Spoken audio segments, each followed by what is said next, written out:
to our Tradeable data overview. So now derivatives on the money market instruments.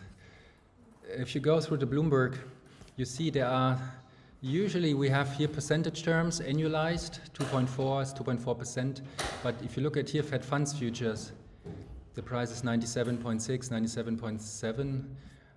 How to read that?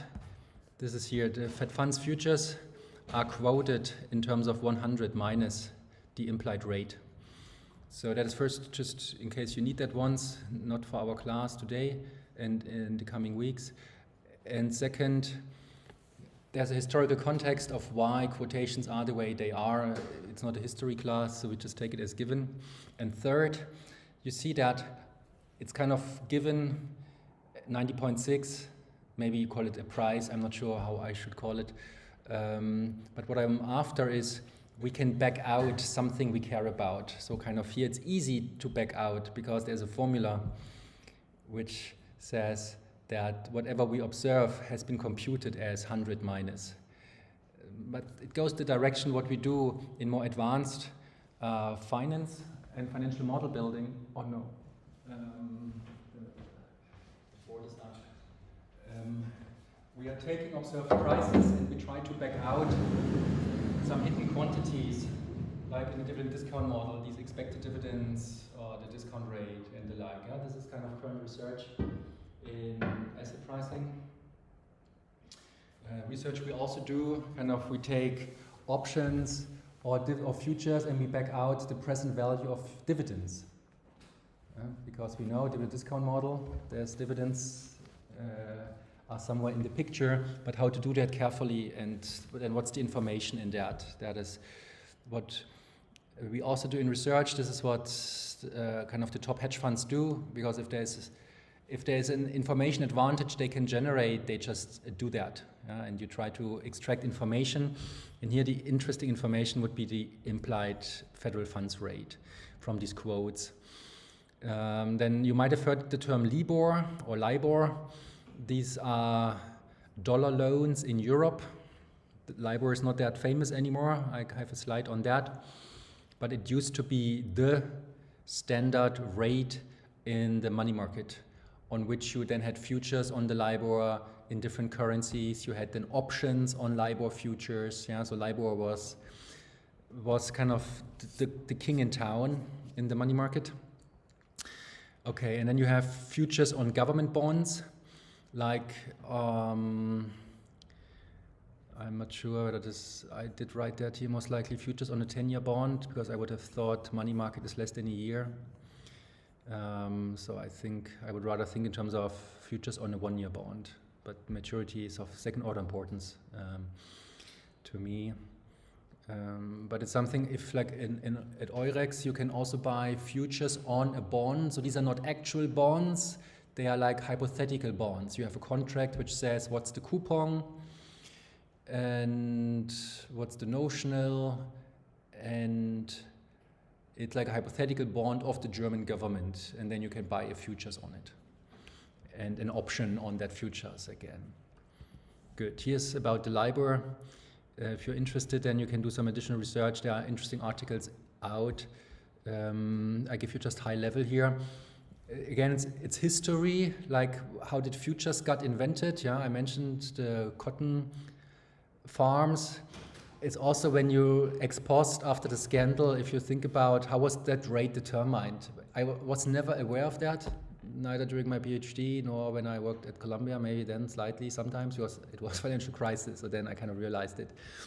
Before, an interest rate was an interest rate to me. I think it's the same to you, most likely, right? And therefore, the section idea is to make you a bit more aware of different interest rates. And someone knows about the LIBOR? Like LIBOR, London Interbank Offered Rate. So previously, it was the most important refinancing rate at the money market. So it was kind of the average rate to borrow and lend money among the AAA rated banks. It was published in 5 currencies and had maturities up to 1 year.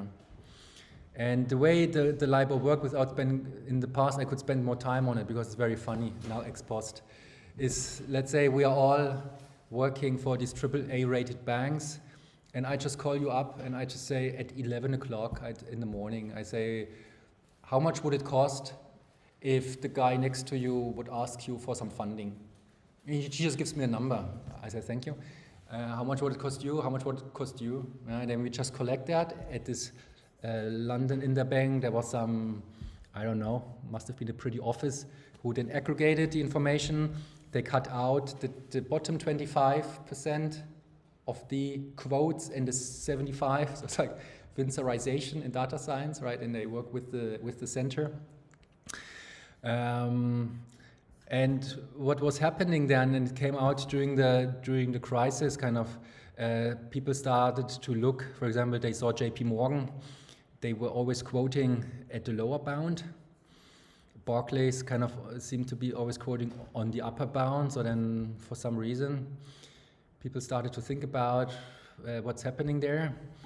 And you already see that these offer rates, although it was the biggest king in town, were not based on actual transactions, but just hypothetical, right? And then they have here, I think it's very funny, so if I had more time, I would, I think I have to read that even though time's always running. It was from an article in The Economist, 2012, so okay, this time it came, and then was The Rotten Heart of Finance. The most memorable incidents in earth-changing events are sometimes the most banal, I don't know how to pronounce that in English. In the rapidly spreading scandal of LIBOR, it's the very everydayness with which bank traders set about manipulating the most important figure in finance, in the money market. They joked or offered small favors. Coffee will be coming your way, promised one trader in exchange for a fiddled number. Yeah, or like, dude, I owe you big time. I'm opening a bottle of Bollinger, wrote another. One trader posted diary notes to himself so that he wouldn't forget to fiddle the numbers by next week. Ask for high, 6 months fix. He ended in his calendar, as he might have put buy milk. Yeah, I'm not sure whether you find it funny or not. If you don't find it funny, then we're still at the beginning of finance, right? It's really funny. I mean, I just tried to make it even more funny now that I think about it. Why would a bank fiddle these numbers, right? I mean, you know, but if you start to think in terms of finance, you're then like, okay, the bank has many different trading floors. They are trading options on the LIBOR, for example. We know how difficult it is to predict. We know we all want to generate alpha. So it's easy to generate alpha now ex post. No? If I could manipulate the data up and then even have an option on these things, so I get really leverage on that. So a bottle of champagne, I think, is nothing relative to what they earned. So it was easy to manipulate. And that's what you should assume. That's why, like, I'm in finance, I always mistrust everything, yeah? Because you haven't seen everything because we haven't been in war and the like, but we've seen a lot of these things where, like, if things can get corrupt, they will get corrupt. That's just because of this profit maximization. So you have to watch out for that, because there were a few banks who benefited from it, and then you can check. I think Deutsche Bank was also heavily involved. They had then to pay some fine, but there were of course others on the other side who got harmed from that, you know, because so on and so forth. So if you want to check on Barclays how much they had to pay then ex post for that. So they were a major player there, it seems. Right, and that kind of, I think especially since LIBOR has been very famous in America again, you know, it's like it was a farming country many hundred years ago, let's say, right? And this is kind of where the finance kind of started. Because nowadays you would really wonder, I mean, how can I build interest rates and this big money market on these quotations? I mean, even not quotations, just hypothetical, you know, without any skin in the game when they give out these quotes. But if you open still these finance derivative books about 2008, 10, let's say up to 2008, LIBOR was just everywhere. There were option pricing models. They were even called LIBOR pricing models and the like. So this is really, it's much more than, we might have said the diesel scandal was big, but this was much, much bigger. And then the question was, what's the new refinancing rate, right? And in theory, you think doesn't matter, just take any. But if you want to build contracts on it, and now you want it's transparent, it's not so easy. So I haven't checked recently how the debate did settle. In our research work, around 2017, we submitted some work. It did depend on risk-free rates. The referee and the editor, they were also like, not really clear now, what's the risk-free rate? So check difference, and they're like, yeah, different ones. And so I come up with something on the right, which I think is very interesting. But on the left, just have a screenshot from this certificate program. So there are now alternatives to LIBOR. These are now usually overnight rates. And interestingly now, or importantly, whatever, now they're based on actual transactions. And you try, of course, transactions with high liquidity. I think that intuition should be there already. If something has low liquidity, there's less information in it, or more error. Okay, now, at that time, you see 2019, a paper came out from one of the top researchers in that field. They've done something very interesting, and it's very banal, but these are the best things usually then. They said, yes, it's difficult, LIBOR cannot be trusted anymore, so therefore regulation kind of said you have a time of X years and then LIBOR has to disappear. So I think by now, most likely it disappeared. We could double check that. And what they've done is they said, well, there is something called a put-call parity. We haven't gone through that since it's just a data section, but I want to talk about the risk-free rate. So I just present that here without deriving it. There's a derivatives class which takes it in full detail, or you just check it in Wikipedia, you get a 5-minute introduction to it. So there's a no arbitrage argument to be made. And it's very easy in this term of if you visualize the payoff of a put and the payoff of a call, but you have to visualize it, which I haven't yet done. Then you can see that puts and call, although call is upside potential, put is downside potential, but they have a relationship with each other. So if you take the call on, let's say, here they take the index. So a put on the S&P 500 for a strike I today for maturity cap T minus the call, there's no arbitrage relation. Yeah? It means the relation should hold, otherwise there are arbitrage desks who will benefit from, who will get alpha. So in theory, we then tend to think, okay, this will most likely hold in efficient markets. And that depends on the risk-free rate. This is all I need to say. But I just maybe spend another second here. It's interesting that this P here, it looks like a put, but it's not a put. That's the present value of all dividends of the index paid within maturity. That's exactly what we discounted by the futures recently. And you remember I said the call put can be written on the stock or on the future, the way you read that. But you see here, it's basically, this is present value of dividends minus the stock. So it's like the negative of stock minus present value of dividends. So that's the value of the futures, basically. Okay, but the interesting thing is they just said, well, again, assume efficient markets, right? Assume pricing works perfectly well, then I could extract the risk-free rate from puts and calls, which I observe in intraday. So they look from 10 o'clock to 2 o'clock and on a minute-by-minute basis. And I just look for call and put quotes on the same underlying, same strike, same maturity. Yeah? And then they see, okay, call and put price observed. This present value of dividends is not observed. That's not nice, but it's spurred another research where we also contributed, extracting present value of dividends. Why is that important? Because from an academic point of view and also trading, the price is only the sum of all dividends. But now with the option markets, I could truncate the sum into two components. One, T maybe up to the next 3 years, and another T up to infinity then. Yeah? And I can extract the present value of short-term dividends also from options. So I would have liked that in the program, but I couldn't. So I just mentioned it now. But you see now how it works in finance. You have this equation, so you have this feeling, I want to extract the risk-free rate here because it should have information, because traders are pricing in here kind of a loan of value K, which is the strike. So But you see, this is unobserved. It's a typical problem in finance. Yeah, but then the guys are creative. They're like, okay, let's write down put call parity for one strike, KI, for another strike, KJ, and let's subtract them from each other. So if you're interested, go to the paper. And then what comes up with is you are isolate, or you are subtracting off this futures term here. So therefore, the risk-free rate will not depend on what you don't observe, but it will only depend on two pairs of puts and calls. So therefore, you construct on a minute level this risk-free rate for two pairs of strike. It will be noisy. What you do is take it for all strike pairs and then take the median.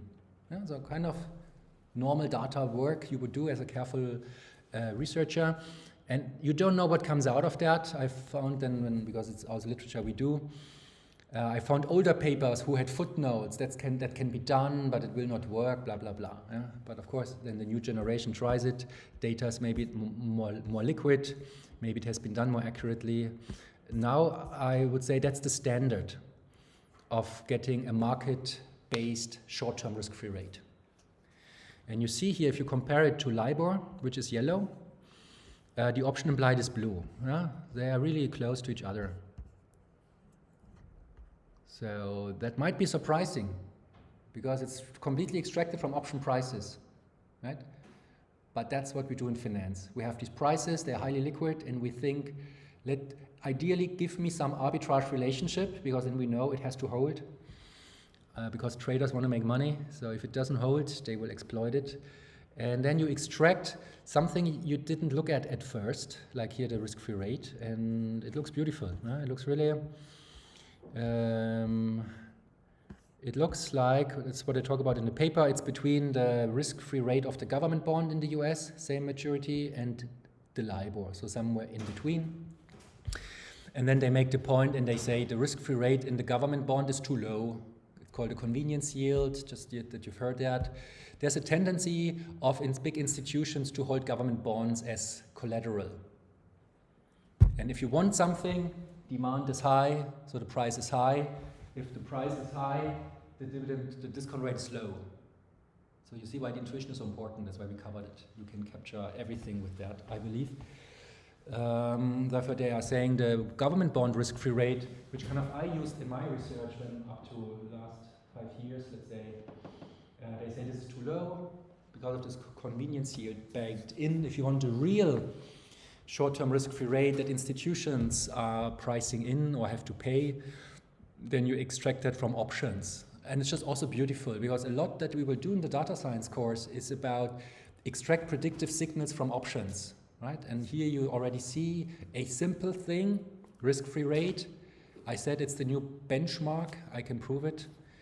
For example, option metrics is delivering volatility surfaces, and I think a year ago they've changed the procedure for the risk-free rate, since they also used LIBOR. Everyone used LIBOR.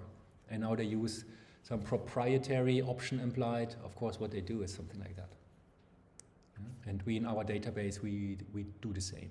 So we are here and there changing some things, but the overall intuition is the same.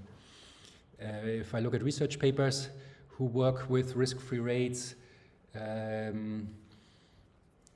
they also prefer this option implied one. So this is really cool. I should really motivate you that if you're interested in one asset class, you should look at other asset classes, whether there's any information you could get from somewhere else. Yeah? And before you apply statistical learning, because low signal to noise. Also the scientists say in machine learning, if you don't have to learn something because you just know it, then use that knowledge. Yeah, so, okay, great. Now we do a bit of fixed income market, so to the longer duration. Here's what the bond looks like. Yeah, you have a payout at the end. This is a zero coupon bond, so only one payout, and you want to find the price today. We know from valuation, Gordon Growth, how to price that thing. Yeah, it's simply one dividend at the end, 100, divided by 1 plus the discount rate. We call it 1 plus yield to the power of maturity, and that will be the price. The price we observe because of demand and supply considerations. Now we know what the face value will be, 100, so we compute out 1 plus the yield. Again, that's what we do. Yeah? Out of the price, we extract something we care about, the yield. Good. And then you can have a coupon bonds. So you have a coupon in the middle. Every 6 months in the US, every 12 months in Europe. Dividend discount model. If you have a coupon, write it in here. You observe the price, then you can back out these discount rates. Yeah, so very similar. I wanted to say one thing. I do it, I like it, but I know time is scarce.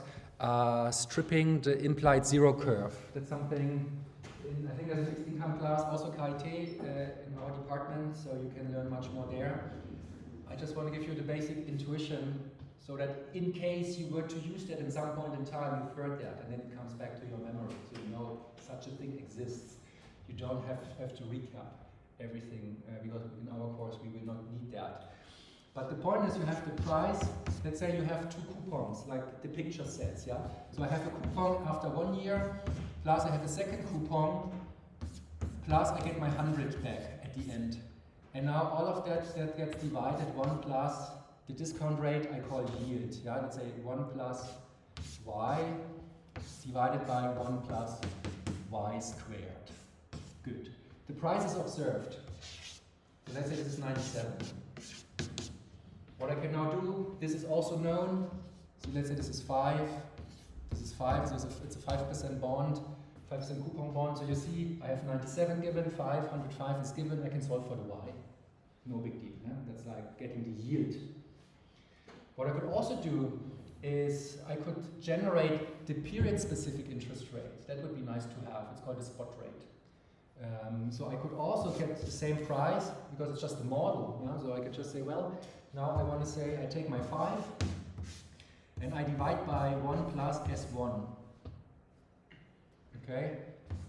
S1 is my spot rate.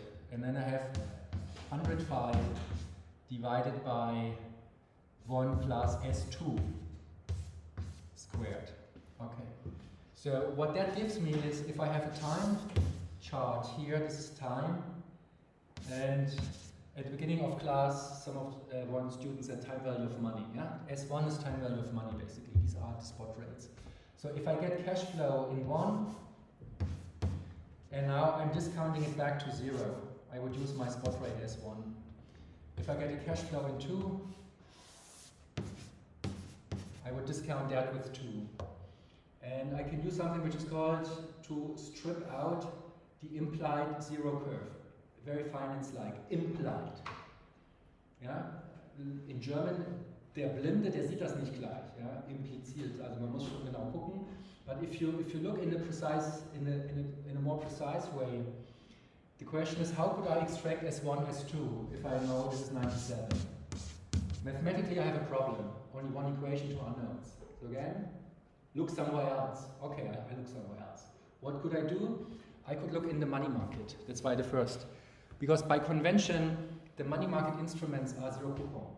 Yeah, so I could, for example, I said this is annual, so it's tough for me, but I know money market maturity 1 year or less.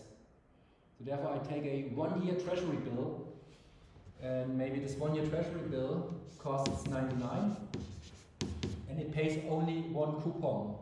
And maybe the coupon is even different. Yeah, maybe it pays, but I say it's the same, just to not create ambiguity for you, but it's a different bond, it's a treasury bill. So if that pays 1 coupon, I get 100 back, plus I get a coupon, I said, of 5, okay, then let's do it. You see, I add another equation here by changing the product. I look at the 1-month bond, it is 0 coupon, that allows me to extract S1. Now I assume markets are efficient, right? So S1 here should be the same than S1 here. So now this number will be known. And now I can compute, based on the 2-year bond, I can compute the 2-year spot rate. That's called a strip. Yeah, because I'm stripping out information which I need. And here it's the spot rates. So period-specific discount rates. And we do that nowadays. We also strip dividends, as I said, from the options, present value of dividends. So we do that all the time. And I wanted to show it once.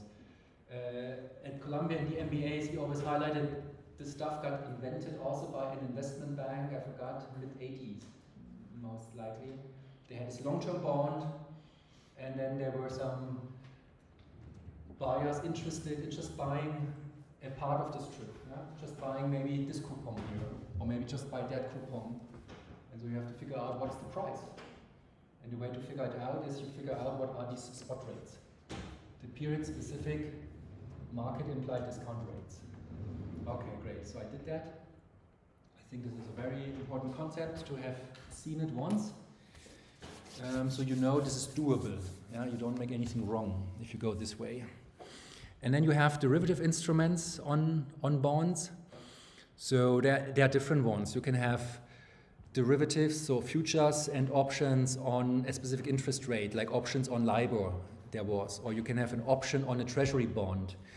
You might have heard, I don't know, you're a different generation now, credit default, 2008, 2012 credit was very attractive and very dangerous for the investors. There were credit default swaps and these likes. Yeah? So these are also derivatives on the risk arising from default, credit default.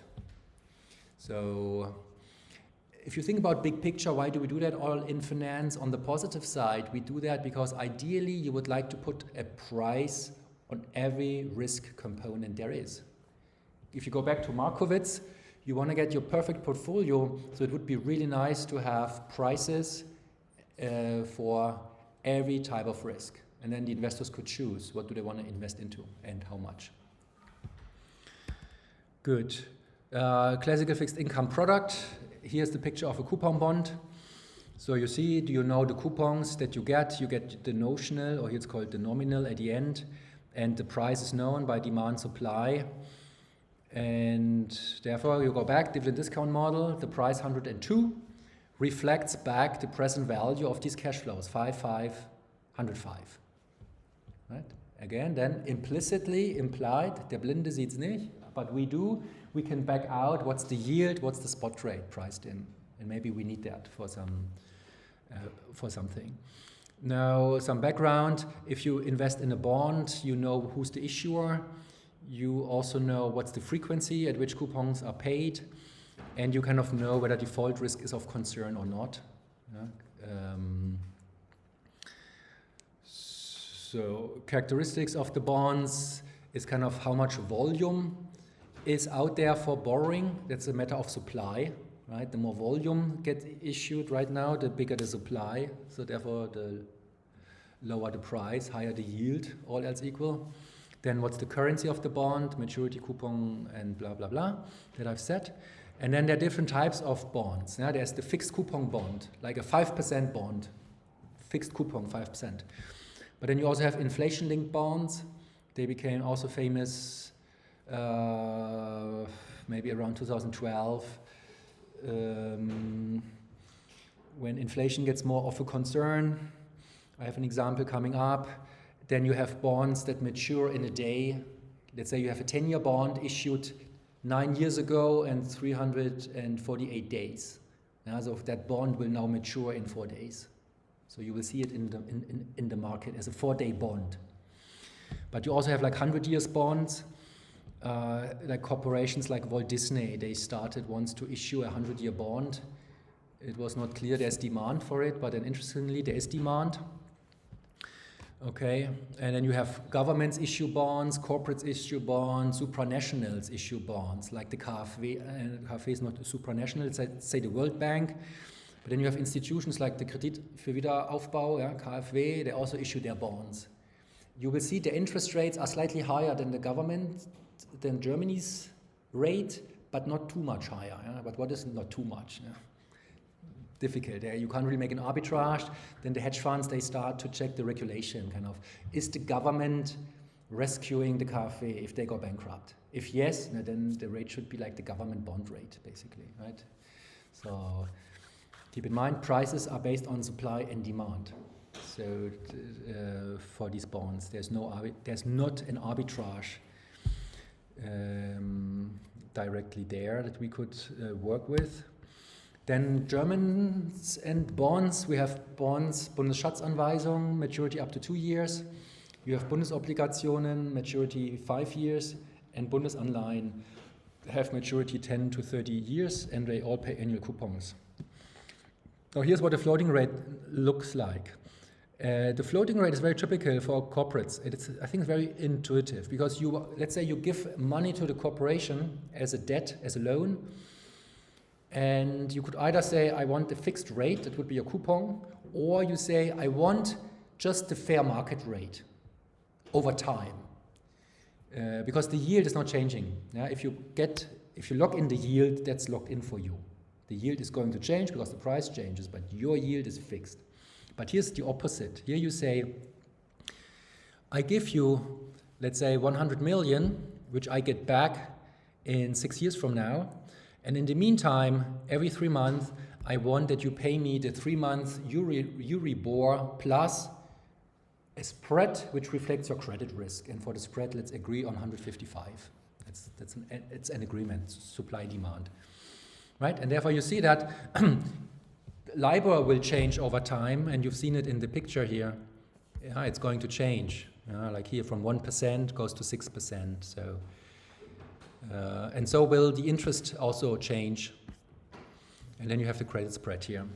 How to determine the credit spread? For that, you again need a valuation model, need to properly quantify the probability of default, and then try to figure out how to price the premium properly in. So it's a model-based estimate, and here the numbers are from Volkswagen. So here's inflation-linked bond. I go through the example here to the upper one.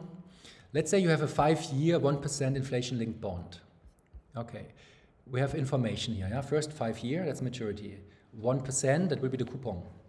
And now it's inflation-linked. Okay, so what we do is dividend discount model. We write down the periods in years. It's assumed it pays annual dividends. Now we have here the coupon is, here's the coupon. Yeah? Coupon is 1%. But you see what the inflation linked is doing. If inflation is 2% after year 1, you see your notional goes up by 2%. So it goes up from 100 to 102, and now the 1% coupon is applied to the 102. So your coupon is not just $1, it will be $1.02. And the 2 cents is just compensation for the 2% inflation. Right? And if you keep, and this is how the inflation-linked bond works. So therefore the inflation-linked bond is protecting from inflation. Because if inflation goes to 50%, your notional goes also up by 50%. So you're protected. It's kind of clear governments don't like to issue inflation-linked bonds because they like to inflate out. So it's a rather niche, but the more sophisticated the investors get, the more they demand that. And if they demand, there will be such a product. The finance market is very participative. Yeah? So if you want, there's enough support for that, it will happen. So here's the inverse relationship between price and yields, which I tried to uncover today already for 10 times, because it's dividend discount model here, very natural. Here it's just written, it's not my slide, I just borrowed it. That's the present value of one cash flow, yeah, at time n. But it's exactly what we have, what I used for the stripping, for the equity. What's the cash flow I get? I divide by 1 plus yield, power of n, because it's in n. And this gives me the value as of today of that cash flow in the future. Now, the reason I mentioned that is first you see price and yield, same information. Think about data science later on, we want to make predictions. If I use the price, I use the yield, it should be the same information. There's no reason why information is different. Yeah? It's just a nonlinear transform, but if I have neural nets and the like, nonlinear models, they non-linearly transform anyways. But from a conceptual point of view, whether I know the price went up by 10% or the yield went down by 2%, it's the same information.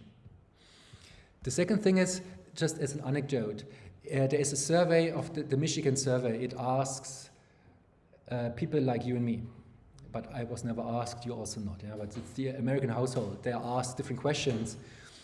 And the interesting thing is, the survey people who do the surveys, they understand this price-yield inverse relationship.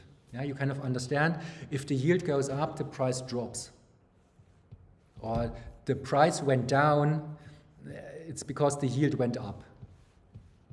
Okay, but interestingly, when they ask about equity, they get it wrong. Yeah, for equity, but these are consumers, these are not pro-investors. They tend to answer questions like, the market went up by 20% last year, what do you expect to happen next year? Right, and then next year also 20%.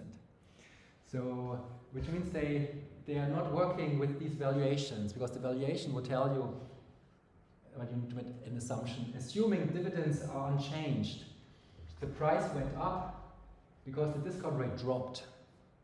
Yeah? That's the expected rate you're going to earn. So if that's dropping, and you now go into the market and you lock in this rate, then you're going to earn less because it dropped. And I just wanted to bring it up here because for this price-yield relationship, we all understand there's this inverse relationship. So I think you should also get that in terms of the expected return. If expected equity return goes up, it means the price drops. Dividend discount model. Or if the price drops, for example, assuming or there was no information about the business model, so we would think about dividends are rather constant, price drops, it must mean expected return has been rising. Yeah? So that you get this inverse relationship right. Okay, here's yield to maturity. I had the example, so we just add up all these cash flows, discount them by one yield, that's yield to maturity, that we can do. And then I also showed you how to do the stripping, just within one minute I did that. Okay. So what does a trader know about yield to maturity? Well, the trader knows that it's the theoretical interest rate which makes the present value of future cash flows equal the observed price. Okay, the trader also knows that the yield to maturity coincides with the expected return of the bond if you as a trader hold the bond till maturity and if you can reinvest all the coupons at the yield to maturity. So it's just a mathematical relationship which therefore tells us the yield is a rough proxy for expected returns, but can be really rough, but at least it's a proxy. So if the yield is 10%, on a 20-year bond, it means if you are reinvesting the coupons at 10%, then at the end of the 20 years, if there was no default, you will have earned 10% on your invested capital. Okay, therefore in the bond, in the Wall Street Journal, the like, you sometimes read articles about reaching for yield. They mean that yield here, yield to maturity, and reaching for yield kind of tells you they reach for getting high expected returns, yeah, in the bond market. So they are using that language there. So we have different types of bonds. There are discount bonds, par bond, premium bond. So what's that all about? The question is just, does the bond trade above 100, below 100, or at 100? Why does it matter? It doesn't really matter because the price is determined cash flow over the yield. But so what the government is doing usually, they want to issue a bond which is worth 100. Why? I don't know. Maybe it's simpler for the trader. There was a time we didn't have computers. Right? Now it just doesn't matter. But historically, it's the way. So therefore, you might have noticed already, if you put the coupon to the same value than the yield, the bond trades at 100. There's also nice intuition, kind of, right? The yield is like the cost of capital for the bond. And if that cost of capital is 5%, then you want the capital to go up by 5% every year, which is the coupon. So maybe this is helpful. So here's one example. You can go through that if you like.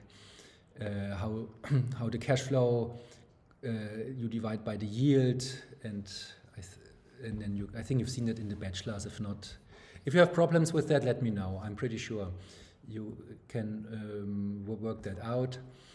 So here's the summary. The yield to maturity is a theoretical concept. So many things in finance, as I've already noticed, are called implied. So they are implicit. It's like the yield. It's the easiest implicit concept in a way. And it helps us to compare bonds. Because if I give you one Argentinian bond and one German bond. I say one costs 75, the other one costs 96. Which one is cheaper? Which one is undervalued? Oh, we're tempted to say 76, right? But just we're tempted to say. We know it's a different country, different currency. Boy, they are different. So the first thing we would do is we would translate it to yields. Then we have a yield, and then we would think about Argentina. Can they default? What's the probability of default? Yeah. So if I adjust for default, maybe the rate is even worse, and so on and so forth. So in the bond world, we compare value in terms of yield. Yield is stationary data science, right? So you can also run an AR1 model for the yield. You can run a gauge model to get the vol of the yield. Perfect. Once we move to the option world, there's also a convention that we don't look at option price anymore. We will look at the implied volatility that's priced into the contract. So therefore, don't be surprised if you will see working with these implicit concepts, but we work with what is better in terms of comparing value and risk of something that we care about. I highlighted the information is the same whether I have the bond or I have the yield. Because of this dividend discount model, I can always convert one into the other. So the bonds are traded in prices, but the trader and the researcher, they think in terms of yields. And exactly that carries over to options. The options trade in dollars, in euros, but traders, researchers think in terms of what we then call implied volatility. It's the same thing. Here in the bond versus the option. Okay. Okay, I thought I put in duration, although I knew time will be scarce, but I wanted to give you a crash course. It's not so much a course, it's snippets. We are not relying on that, but it's some base information which might be useful maybe for your intuition. I mean, I think so. That's why I put it up. Yeah, I have, of course, more material on that. So if you want some more, I just hand it out, but I can't do it during class. So what is duration? Kind of, you know how important the beta is, beta for equity. Yeah? Because beta, how much market risk do I have? The analog in fixed income is duration. How much interest rate risk do I have? Because you see that the coupon bonds, they just depend on the yield, the interest rate. And the yield, I can think about, this can change. So therefore, if the yield changes, by how much does the price change? That's what the trader wants to know. So it's interest rate sensitivity. There are two concepts. One is Macaulay duration. The other one is modified. They are highly related to each other. I'll show you the formula in a moment. So Macaulay is kind of a time measure. Modified is a percent measure, but it doesn't really matter. One is 9.01 and the other one will be 9.02. So who cares? It's 9. Yeah. And if the number is 9, it says if the rate goes up by 1%, your bond drops by 9%. Yeah? And you can compute these durations for bonds and for option on bonds. And it means before you go to the lunch break, the asset manager knows what's the duration of the overall portfolio. It's a first order approximation of Taylor type, but it's good. It's an approximation, pretty accurate for small changes in the rate, and it doesn't change over lunch break. So they come back from lunch break, or they get a push-up note which says market rate went up by 0.2%, and then they know immediately what will be the change in their portfolio, even though there are complicated options in it and the like. Because we can compute, because software computes these duration numbers. And not surprisingly, kind of in equity, 5 years ago, we also started to compute these duration numbers. This is also very active research. We also contributed to that. Because for equity looks like a bond, right? You just have expected dividends. Otherwise, it's exactly the same from the evaluation. And there's no research. And you need options to compute present value of short-term dividends and so on and so forth. So it's a nice area to do work on. So let's first understand the bond duration. Here's an example. So Macaulay duration. If you look strictly on it, it's gewichtete durchschnittliche Restlaufzeit. So let's just look what it does. We have a 7-year bond, pays 5% coupon, and a 2% rendite, it says. Yeah, it's the industry person rendite, so it's the yield. And that's why we learned rendite, yield, when are they the same. So you see what you do first, write down the time periods. Then write down the cash flows. So it's a fixed coupon bond, so 5% coupons. Last year, 105. Currency, euros. Next thing you need is the Barwert. That's the present value of the dividend. So you get dividend 5. You divide by 1 plus 0.2.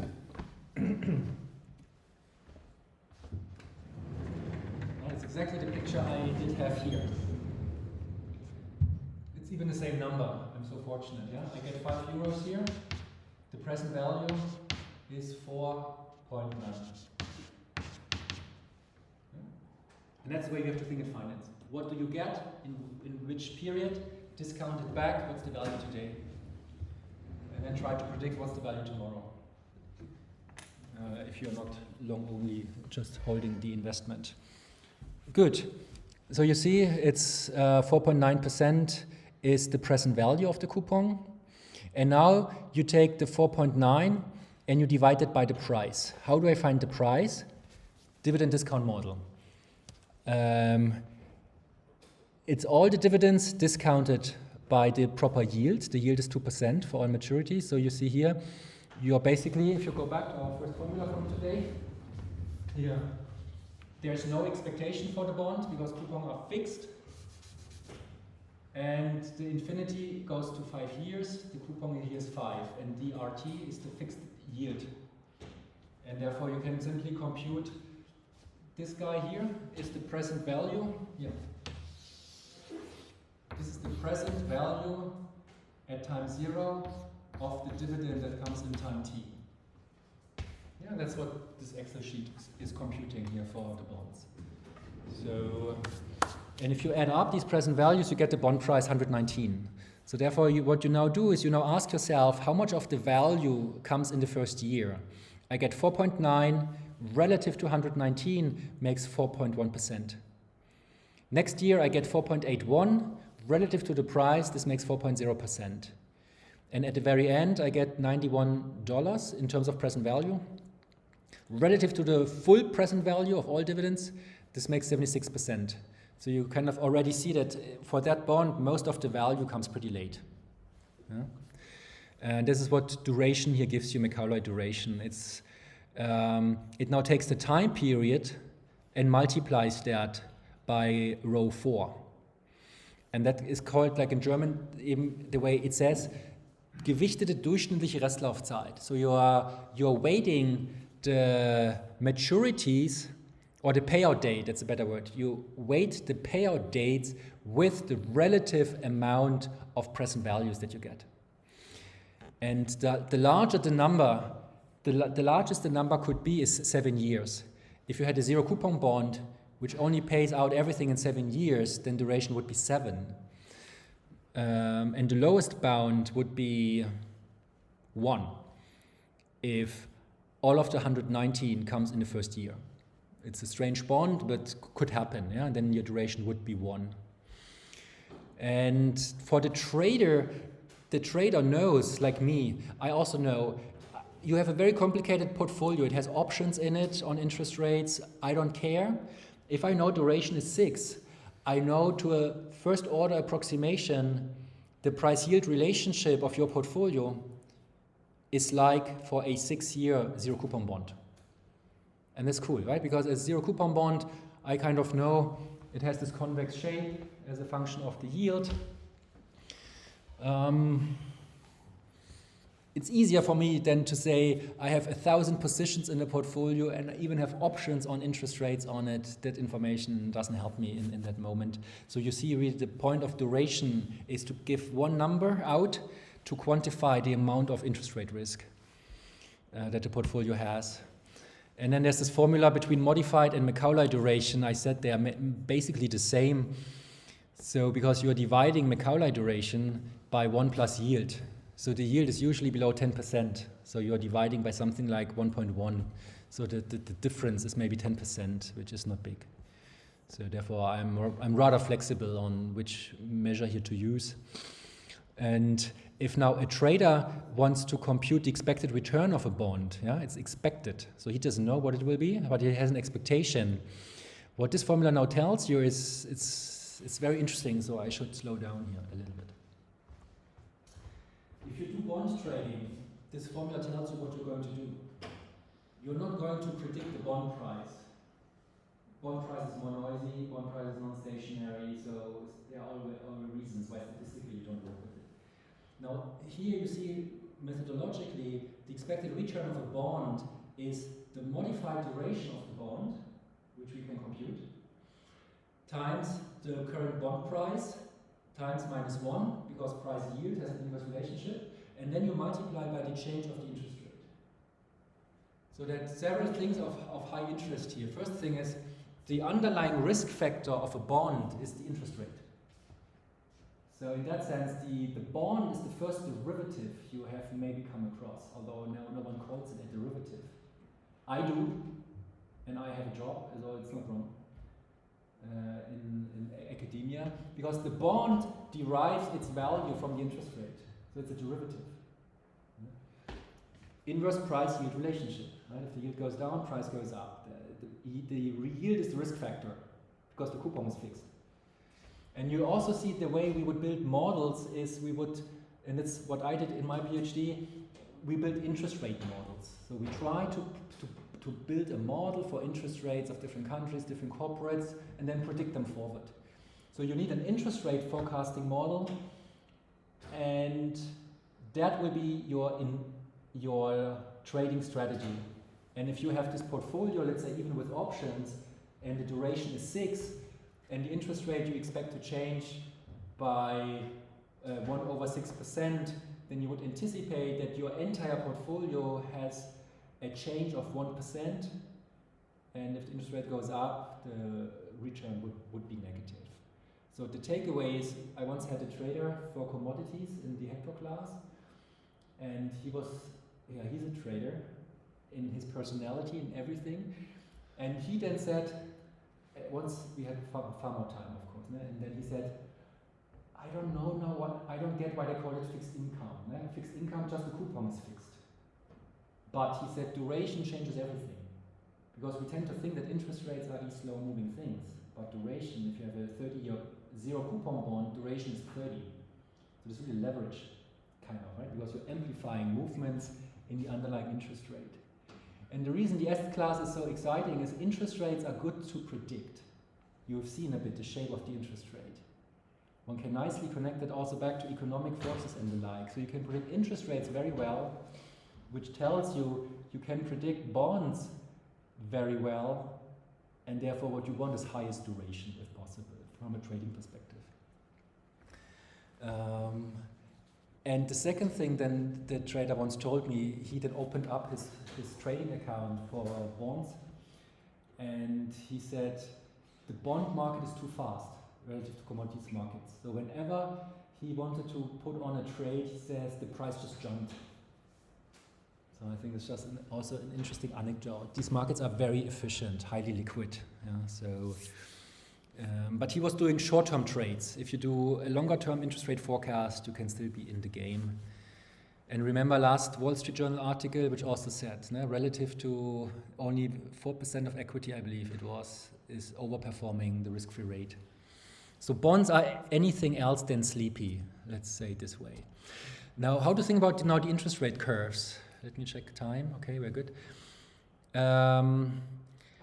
Now, what we usually do is we are observing prices of bonds, then we do the stripping, as I've tried to visualize. So we strip out the spot rates, so the period-specific discount rates. And then we use that, we call it implied curve. So this will be the implied spot curve, and that we now use to price other bonds within the same credit and liquidity characteristics. So for example, I would do that for government bonds of Germany, and now let's say SAP wants to issue a bond. I could say, okay, I take the spot rates from Germany plus a credit spread on top. Or the government of Germany wants to issue a new bond, a new 2-year bond, and then I, as an investment bank, I need to figure out what's the first price that I'm quoting that thing for. I know here S2, if I back that out from currently liquidly traded government bonds of Germany, if it's 4%, then the new bond will also trade at somewhere 4%. So, right, and that I can then use to price, for example, equity. If I work with the CAPM, you've seen in options, there's the risk-free rate part in.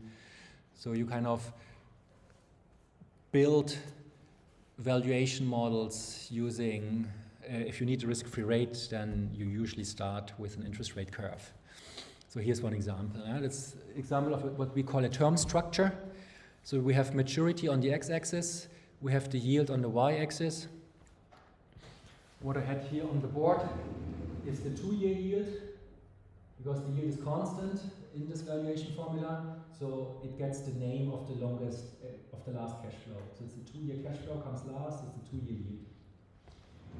Here I had a 1-year yield, which was the spot rate because it was a 0 coupon bond. So now the years or months we have on the x-axis, and you see that you compute these yield curves, and this was very active research. It still is, but it was very active around the early 2000s. And so you would see, you take, for example, firms or governments, let's maybe say governments, with a AAA rating. So they are rating firms, they quantify how likely it is you get the money back, but they don't quantify. That's why I kind of stumbled. They say we're not quantifying it, we just qualitatively talk about how secure is the lender, because you don't have collateral, right? You just give them the money and you get the coupons. So it's, and therefore you see typically the higher the letters, so the closer to the Z the letters, the worse the credit quality and the higher are the yields usually. So you could, for example, pick here a point on the X, let's say it's 2 years, and you take the difference of BBB and AAA, and this would be your credit spread. Yeah? The AAA credit spread, market implied, because we extracted it from bond prices, actually traded. Good. Now let's come to the stock market, and there I can rely on things we've already covered in the intuition part, so therefore stuff like beta and the like will be known to you in volatility. So therefore I think I can slow down here a bit. Just focus on what I think might be new to you. You have seen the value of stocks, part of it is voting rights. And I've mentioned it's difficult to include that into a valuation framework, yeah? Just to connect back. And the way it's then done in empirical research is that there are researchers, and again, whether they are in industry or in academia, on that level, it doesn't matter. It matters the researcher does that to get out knowledge, and the others get knowledge plus get the money from benefiting from it. So they would go and try to find assets that are the same in terms of capital, dividends, and risk, and which only differ in voting rights. If you find such a thing, it's kind of like a no-brainer, right? Because you have two prices, all the same, except for one quantity.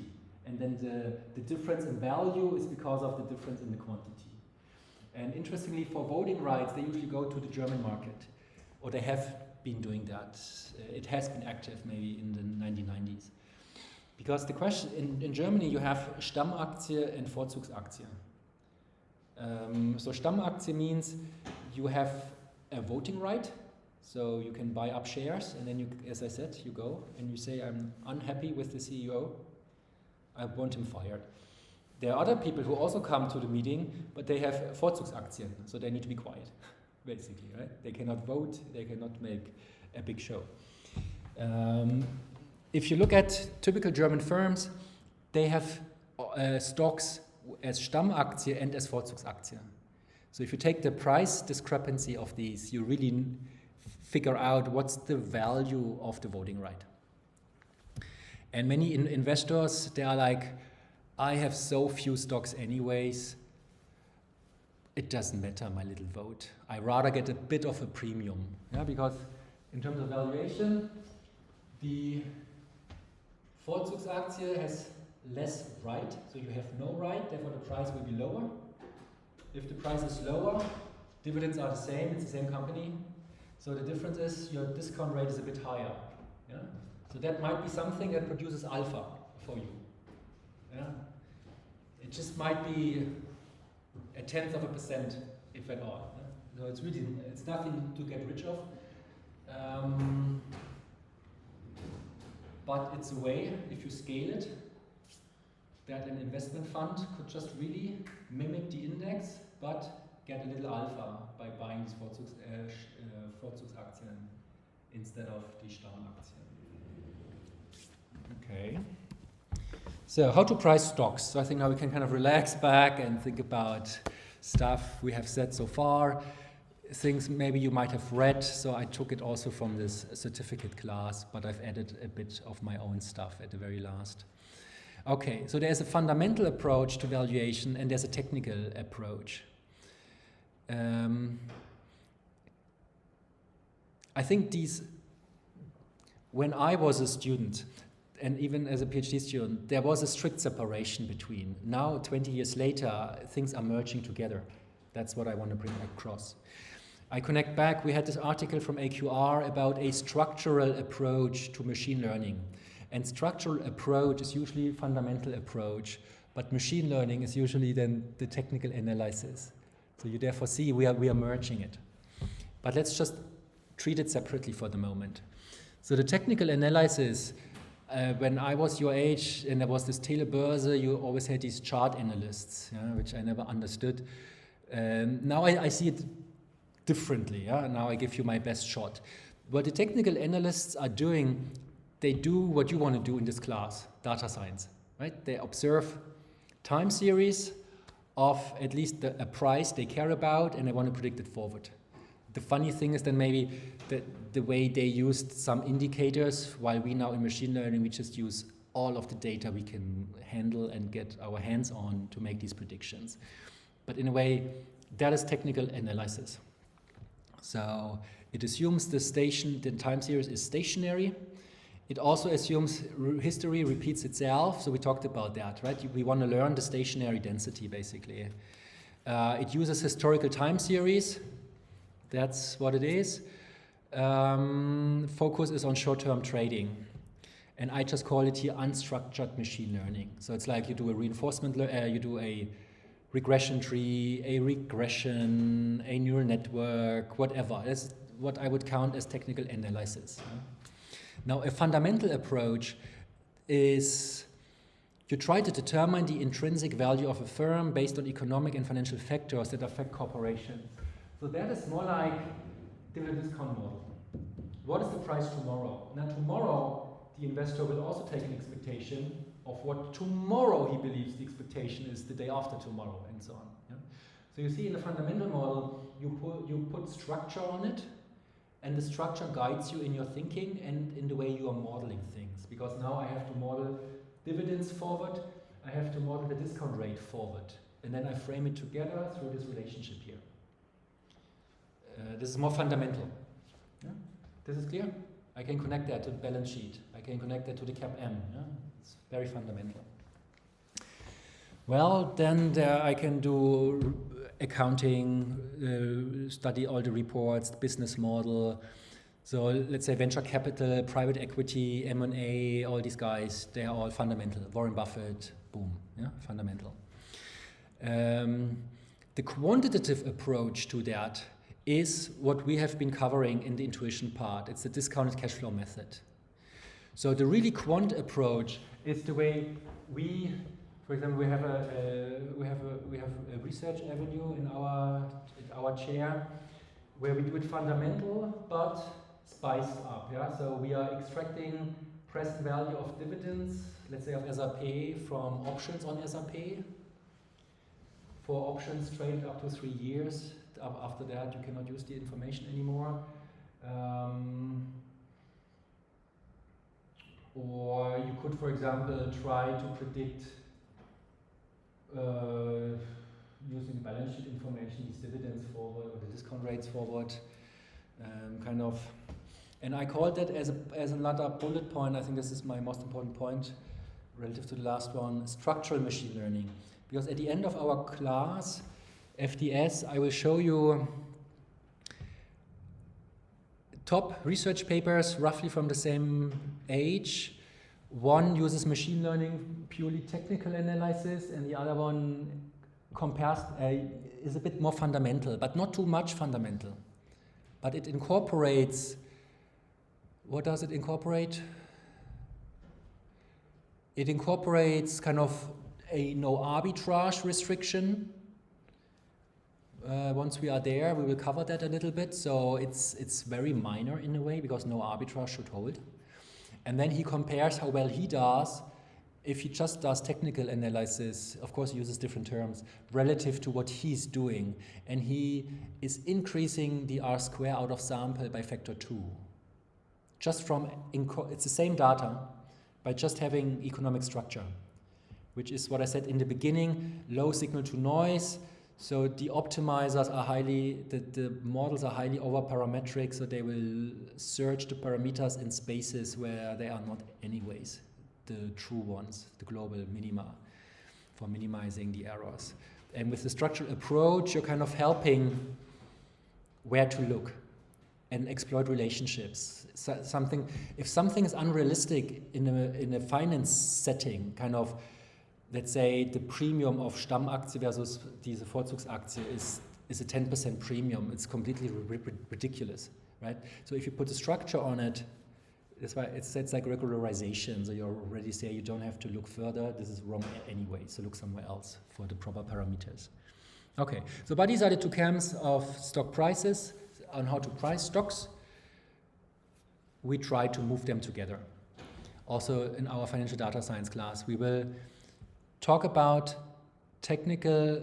about concepts like neural network, regression tree, and the like. But we will also use predictive signals which we extract from valuation models. So I think this is the minimum a technical analyst has to do to use real-life signals, instead of simply, as it says here, based on time series data. Because what we will do is, we of course also need a time series to learn the parameters of these models. But we try, if we predict equity, to use information from the probability density function of options written on that equity. But we have more courses on that. Okay, so stock index, what to know about the stock index. Any type of stock index is a proxy for market risk. So if you have the S&P 500, it's a proxy for US market risk. If you have the DAX, it's a proxy for German market risk and market premia. Then you have the Dow Jones Industrial Average. There you have, I forgot, I think 30 stocks. Here you have S&P 500, we have 500. But we know from 1/n, the volatilities will be pretty close to each other, which they are. So one subtle difference is the S&P is market cap weighted. So a firm which has a higher market cap has a higher weight in the index. The Dow Jones is equal weight. What else do we know? We know the DAX used to be DAX 30, now it's a DAX 40. So now they have 40 stocks in it. The way whether your firm comes into the DAX or not, because research has shown if a firm goes into an index, the price goes up. So people try to predict whether something gets into an index or not. It's a combination of what's the market cap, but also free float. So how much of the shares outstanding are really trading freely versus are somewhere with an institution or with an owner and they don't trade. What's the trading volume? So they want highly liquid big caps in these indices. And then you have a performance index and you have a price index, but not for every index. But for the DAX you have it. Yeah? German's very accurate. So you have a performance index that gives you the value of the DAX, having reinvested all the paid out dividends of the DAX into the DAX again. Yeah? So it's price increase plus the dividend yield. And then you also have just the price index, less known, DAX K. Okay, and for these indices, I will always have to check. I can't remember which is which. Here it's about risk and volatility. We have seen such charts. So here we have the daily price of the S&P daily return. So here we see vol clustering a little bit here and here. This is all the price. So we take, most likely it's the arithmetic return, but we could take log return. It doesn't really matter. And vol is annualized. I've mentioned that. Your current problem set is about fit an SVM to such a time series to filter out the vol time series. Here you see there is no time series of a vol. All that they have here is the unconditional estimate over the sample. And here they make a histogram of realized returns on a daily level. We had already the rule of thumb for the market, 1.2, 1.5% is market vol. So you see here, these are like roughly 3 standard deviation events. So on the kurtosis level, returns are Gaussian. Yes, it also doesn't look too much skewed. So the Gaussian is not too bad for these annual returns. No, these are daily returns over a 10-year period. But the curve, the Gauss curve, is not perfect, yeah, as you see here. But at least we don't have clear excess kurtosis in this picture and skew. How to compute vol? There we are ahead of the trader. For the trader, this is just the sample formula. So you sum up realized returns minus the mean of the return, power 2, divide by n minus 1, or divide by n, doesn't matter. The minus 1 is because you estimate the mean. You take the square root, then you have the vol, or the standard deviation, and then you are annualizing it. So if you have daily data, this vol will be a daily number, and then you multiply by the square root of number of trading days. Okay, yeah, and here kind of visually you see volatility gives you an indication of how much spread to anticipate around your mean. Therefore, we are ahead. We use the Kalman filter to filter it out, so we really have, I'm tempted to say, real-time estimates of these, in Deutsch, Schwankungsbreite. Yeah? Okay. Good, that is also kind of what the trader knows. The trader knows that if you have a Gauss distribution, and you have plus minus 2 standard deviations, so plus minus, so mu, expectation, plus minus 2 vol, this will cover 95% of everything that can happen, 25%, 2.5% to the left, 2.5% to the right. If you go with 1 standard deviation, you have 68%. If you go with 3 standard deviation, you capture 99.7. I connect back, previous class. I've mentioned we want to have at least a t statistic of 3.5. Yeah. Good. Now, vol is directly tradable. That's something, we have 15 minutes to go. I think, yeah, we have to do it. If you come as a typical bachelor student who had a statistics class, for you, volatility is a strange term. You accept, okay, it's standard deviation. Okay, nice. You filter it out, nice, good. And now we want to help you get more senior in the finance world. So volatility itself is an asset class. And that's really now where we separate from statistics, right? Vol is its own asset.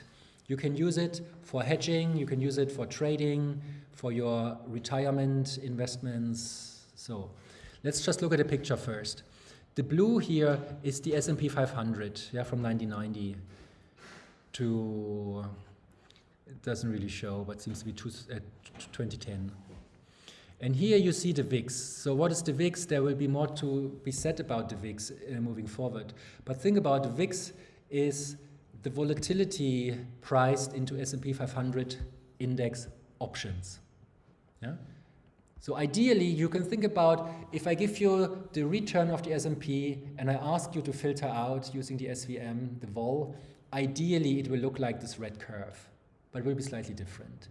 Because the red is not extracted using a Kalman filter, but it's extracted out of the Black-Scholes model. It's like using a dividend discount model to extract the yield. We can use the option price, and the expectation is computed using the Black-Scholes model, and then we can solve for one quantity of interest, the volatility. Yeah. But we have a class on that. But it's just interesting, you can directly trade volatility, because the VIX is a futures. You can buy the futures. So if you buy the futures, you buy volatility with a fixed maturity. If you also look here a bit, yeah, it looks like the correlation is a bit negative. but here it's not, but I see it here. Yeah? You see the price goes up, vol shrinks. You have here prices drop, volatility, it's difficult, it's kind of noisy, yeah, but the trend might be slightly positive. You have prices rise, volatility shrinks. So this is what a trader knows. The second moment, the vol and the price of the underlying have an inverse relationship. And the way you can remember that is the way I remember. In times of crisis, prices drop, people get scared, volatility goes up. Yeah? So it's a very natural thing. So therefore already you as a Markowitz investor, you know that you want to invest in vol as an asset class because it's a diversifier. It's hedging. So not surprisingly, vol is a big asset class. It's rather new. I don't really know, but I mean, we can check when were the first, I mean, when could you trade VIX? We know from the US, the VIX formula was adjusted around 2003, so I also have the feeling early 2000 was the first when volatility really became an asset class. Option traders were already trading options, but you could say that's a niche. Now I'm talking about the typical Markowitz investor who is long the S&P 500. So these guys also want to have vol exposure just because it's a hedge. And in addition, if you are selling options, you also earn a premium. That's something, okay, it's also already on the slides. So I've mentioned if you take the Kalman filter and you filter out vol, the number will be slightly different than the VIX, and that spread is something which we would call a premium. It becomes more clear in future classes, but I mentioned it already here because the trader knows that. So the trader knows if you are selling options, on average you make money if you are hedging yourself in the spot market. Anyone already sold an option?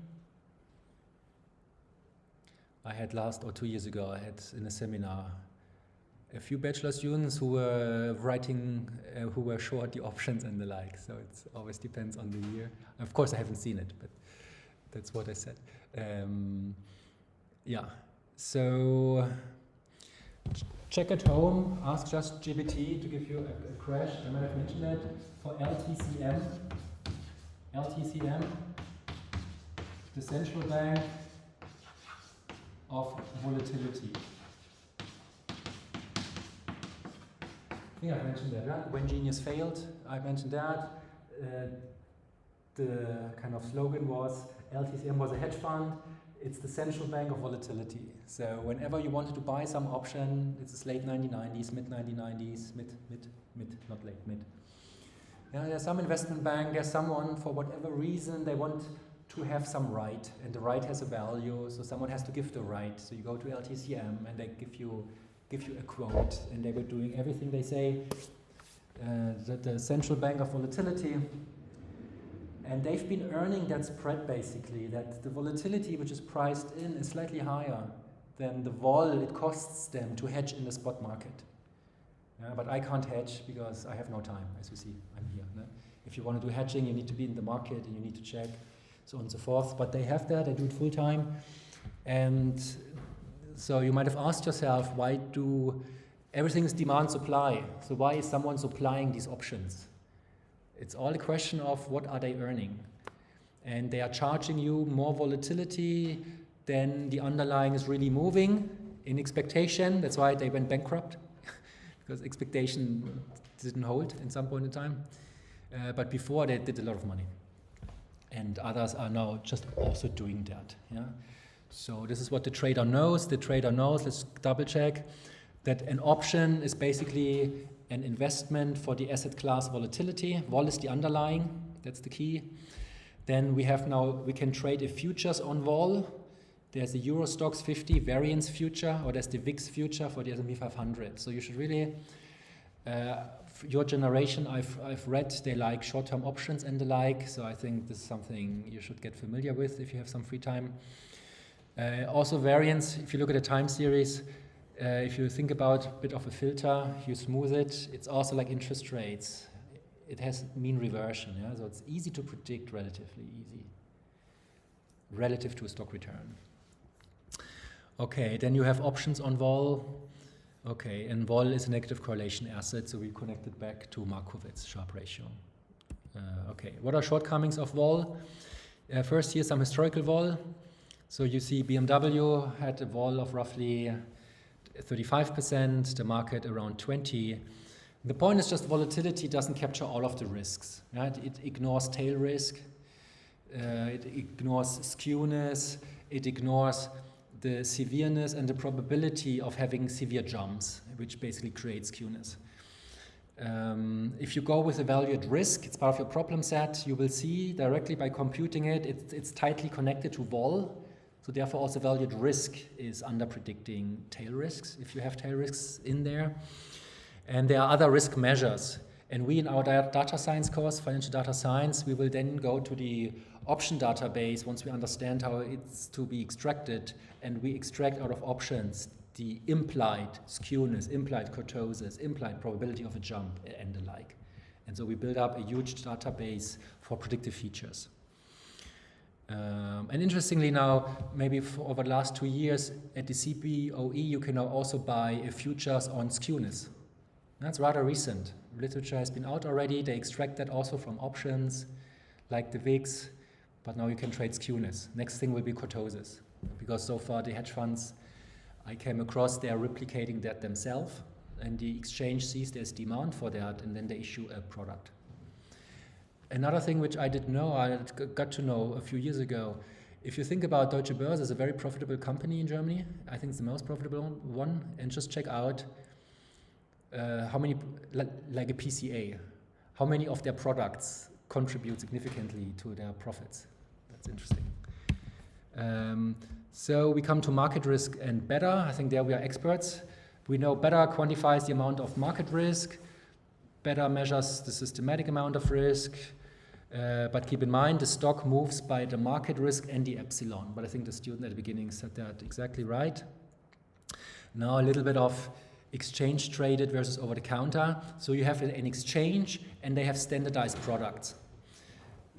And what it means is if something is standardized like the Deutsche DIN norm, you can always go full in. So you have higher liquidity, it's very transparent, and you have little default risk because the exchange is kind of guaranteeing that if I'm buying long a call and you buy the short but you default, then the exchange comes in and gives me the money if I'm winning. So that's, if you go over the counter, now it's different. Over the counter kind of two people meet or two firms meet. They can, of course, do things more Kundenbedürfnis zugeschneidert, yeah, so they can do anything.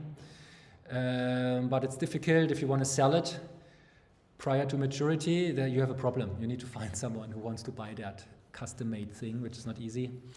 And you have more credit risk, because if the counter defaults, it's your problem. Huh? But there's a solution to that. But let's think about what are the products. So I said in class today, futures versus forwards. They are basically the same thing, but forward is the name for an over-the-counter futures business. And the futures is what it's called, this Termingeschäft on the exchange. With regard to options, there are European and American options. That's about, if I have the right to exercise my option, can I exercise at the end of maturity or any time in between? And that's the difference between European option, I can only exercise at the end. American, I can exercise all the way until the end. And it has an impact on the pricing. Because if I have an extra right to exercise the option prior to maturity, I have an extra right. This has some value. But interestingly, we cannot handle analytically this extra right. Therefore, all the features we extract, and this is of course A+ research, is working with European options. So you kind of see here, mathematically, it's still an unresolved issue, how to compute the expectation in closed form if you include the right to exercise the option any day between now and maturity. Okay, why do people trade options? First thing, I mean, it's not a prior, it's just 5 or 4 arguments. First thing is hedging. So let's say you're a Markowitz investor, you're long the market, beta is 1, and now you are scared over the next 1 week something bad will happen.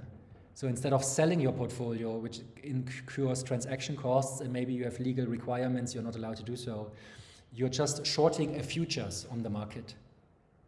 Yeah? And therefore, if the market drops, your S&P portfolio drops, but the short futures will gain in value.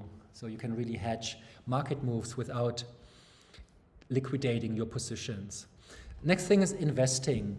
So you can increase the return by kind of increase the beta of your portfolio. So let's say you want to do tactical asset allocation because strategic is Markowitz, and now you say, well, over the next week, I think there will be good company, the company earning report will be better than expected. And maybe vol is lower than expected, so I think markets are bullish, they will be bullish. So instead of buying additionally, you can just buy futures on the index, yeah, and therefore increase your beta of the portfolio. And the futures, I haven't yet mentioned, they are leveraged claims. So usually they are, one future corresponds to 10 times the index. So you have leverage 10 in it. So you can increase or decrease your beta rather easily. So then you can speculate, of course, if you have anticipated price moves. That's what I read the young generation is kind of doing. They are going for reports of dividend announcements, and then they buy one-day options, 1 day, or let's say a 2-day option 1 day prior to the announcement to really benefit from, so that you can do for speculation. And then you can do it for trading. That's not what we can do, unfortunately, but you can do kind of market making, right? You can benefit from this bid-ask spread, that if you buy an instrument, you always have a price range for buy and for sell. And so big firms like Optiva in Holland, for example, they have automatic trading systems and they clear the market, so they take counter positions, but therefore they earn the bid-ask spread, which is also a good business model. Good. Okay, futures. I don't have much time left, but I said a lot of these things already. That I've also said, but I want to show again, there is an arbitrage formula for the forward spot relationship. And it really says you are the difference is the cost of holding the asset minus the benefits.